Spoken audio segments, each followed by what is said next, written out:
Think का meaning आता है सोचना। हम अलग अलग जगह पे अलग अलग लफ्ज़ इस्तेमाल कर सकते हैं। जैसे सोचने को हम क्या पॉन्डर कहते हैं। जैसे पॉन्डर का एक सेंस होता है और एक सोचना ही होता है, पर कब सोचना है कि जब you think about it carefully. किसी बात के बारे में आप जब बहुत ही गहराई से सोचते हो, चिंतन करते हो, विचार करते हो और उसी ख्याल में रहते हो, तो उसका ख्याल करना, विवेचन करना, उसको ही आप या चिंतन करना, तो उसको पॉन्डर कहा जाता है। कि आप किसी बात का क्या कर रहे हो, चिंतन करना, इसको पॉन्डर कहा जाता है।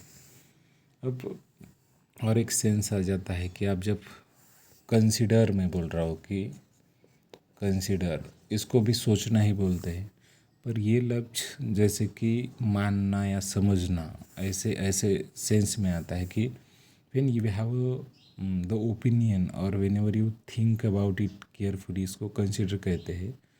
या फिर when you intend to take a final decision, कि आप जब अंतिम निर्णय लेने वाले होते हो, उससे पहले की जो सोच होती है उसको आप कंसिडर बोलते हो।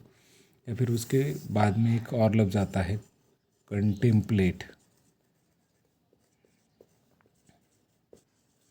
कंटेम्पलेट का मतलब भी यही आता है कि विचार करना, मनन करना, चिंतन करना, इरादा रखना या विमर्श करना। Whenever you think about whether to do it और नॉट, कि मैं किसी बात को करूँ या ना करूँ, इसके बारे में सोचना, इसको बोलते हैं कंटेम्पलेट। एक प्रकार का थिंकिंग ही होती है, एक सोच ही होती है। कंटेम्पलेट एक ऐसा वर्ड है कि जहाँ पे आप करूँ या ना करूँ ऐसी वाली सोच, या फिर बड़े लंबे समय तक आप जब सोचते हो, think carefully carefully for a long time, कि बड़े लंबे समय तक जो सोच होती है उसको आप कंटेम्पलेट बोल सकते हो। और you look at them for a long time और थिंक और पर्सन, किसी इंसान को आप बड़े लंबे समय तक या किसी चीज़ को आप बड़े लंबे समय तक देख रहे हो, तो इसको बोलते हैं कंटेम्पलेट, चिंतन करना। और एक लफ्ज़ आता है कि एग्जामाइन करना होता है। एग्जामाइन करने का मतलब होता है कि आप जब किसी बात को परखते हो, जांचना, परखना, जांच पड़ताल करना या छानबीन करना, कि आप उस बात को बड़ी गहराई से देख रहे हो, कंसिडर केयरफुली और look at it very carefully. आप बड़े देखते हो केयरफुली उसकी ओर और सोचते हो। उसके बाद में एक लफ्ज़ आता है स्टडी। स्टडी करने का मतलब होता है कि spend time learning about a particular subject, या फिर लुक एट इट और watch it very carefully in order to find out something out. तो आप किसी बात को खोजने के लिए किसी बात की ओर जब देखते हो, वो भी बड़े ध्यान से देखते हो, तो उसे ही स्टडी कहा जाता है या सोचना कहा जाता है। कंसिडर और observe it carefully in order to be able to understand it carefully, कि आप जब किसी बात को फुली समझना चाहते हो और इस हेतु जब आप ऑब्जर्वेशन करते हो या सोचते हो, वो भी बड़ी गहराई से, तो उसे स्टडी कहा जाता है।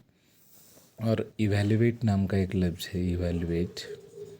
इवैल्यूएट मतलब कि आप जब मूल्यांकन करते हो, you consider them in order to make a judgement, कि किसी बात को अच्छा है, कोई बात अच्छी है, हाउ गुड और बैड मेक, मतलब कि हाउ गुड और बैड दे आर, कोई इंसान अच्छा है या बुरा है, इस पर जब आप जजमेंट करते हो तो उसको आप मूल्यांकन बोल सकते हो। तो उसे ही इवैल्यूएट करना बोला जाता है।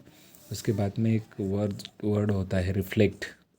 रिफ्लेक्ट का मतलब होता है कि जब you think deeply about something, कि इसको बोलते हैं रिफ्लेक्ट करना, या किसी बात का चिंतन करना कहा जाता है। जैसे कि मैं अगर समझो particular thought accuse to someone, किसी के लिए मेरे मन में कोई सुझाव आ रहे, तो उसको बोलते हैं रिफ्लेक्ट। या फिर व्हेनेवर आई यू गुड और बैड इंप्रेशन, जब आप किसी को कोई विचार या संस्करण या प्रभाव देते हो, गुड या बैड वाला, तो उसे भी रिफ्लेक्ट कहा जाता है।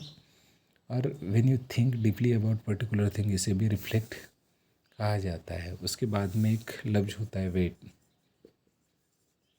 तो उसको भी मूल्यांकन करना या अंदाज़ लगाना या कहते हैं, कि जब when you consider about a facts और सिचुएशन, जब आप किसी फैक्ट्स के बारे में, सिचुएशन के बारे में वेरी केयरफुली सोचते हो before you making a decision, कि आप डिसीजन लेने से पहले जब फैक्ट्स और सिचुएशन के बारे में सोचते हो और एक अंदाज़ लगा देते हो, तो इसको बोला जाता है सोचना। तो इस प्रकार से थिंक के लिए ponder, consider, contemplate, examine, study, evaluate, reflect और वेट ऐसे लफ्ज़ इस्तेमाल कर सकते हैं।